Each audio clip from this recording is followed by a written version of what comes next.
ரோகிணியை கண்மூடித்தனமா நம்பினது யாருக்கெல்லாம் வந்துட்டு தப்பா தோணுதுன்றத வீடியோக்கு லைக் பண்ணி தெரிவிங்க. இனி வரக்கூடிய எபிசோடில் வந்துட்டு பார்த்தீங்கன்னா, கிறிஸுக்கு வந்துட்டு கண்ணில் வந்துட்டு அடிபட்டிருக்கு அப்படின்னு சொல்லிட்டு ஹாஸ்பிட்டலில் வந்துட்டு அட்மிட் பண்ணியிருந்தாங்க.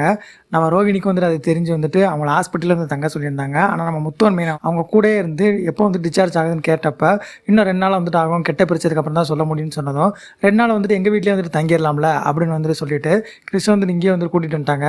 ரோகிணியோட அவங்க அம்மாவும் வந்துட்டு இங்கே வந்ததுக்கப்புறமா இப்போ ஒரு பெரிய குண்டு வெடிக்குது.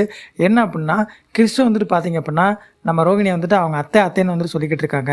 ஆனால் வந்துட்டு அவங்க அம்மா வந்துட்டு என்ன சொல்கிறாங்க அப்படின்னா, இது உன்னோட பையன், நீ தான் வந்துட்டு நல்லா பார்த்துக்கணும் அப்படின்னு சொன்னதுக்கப்புறமா ரோகிணி வந்துட்டு ஆமாம் அது என்னோட பையன் தான், நான் நல்லா பார்த்துக்குவேன் அப்படின்னு வந்துட்டு சொல்கிறாங்க.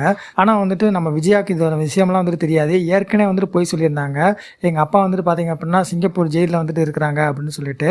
ஸோ இப்போ உங்களுக்கு கல்யாணம் ஆயிருக்கு அப்படின்றது வந்துட்டு உங்களுக்கு தெரியாது, உங்களுக்கு அம்மா வந்துட்டு இருக்கிறாங்க, அது இதுக்கு முன்னாடி வந்துட்டு உங்களுக்கு கல்யாணம் ஆகி ஒரு குழந்தை இருக்குது அப்படின்றது எதுவுமே வந்துட்டு தெரியாது.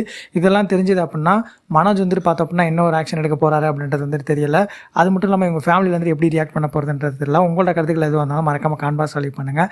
அடுத்த ஒரு ப்ரொமோ அண்ட் அப்டேட் தெரிஞ்சுக்கப்பவே சப்ஸ்கிரைப் பண்ணுங்கள்.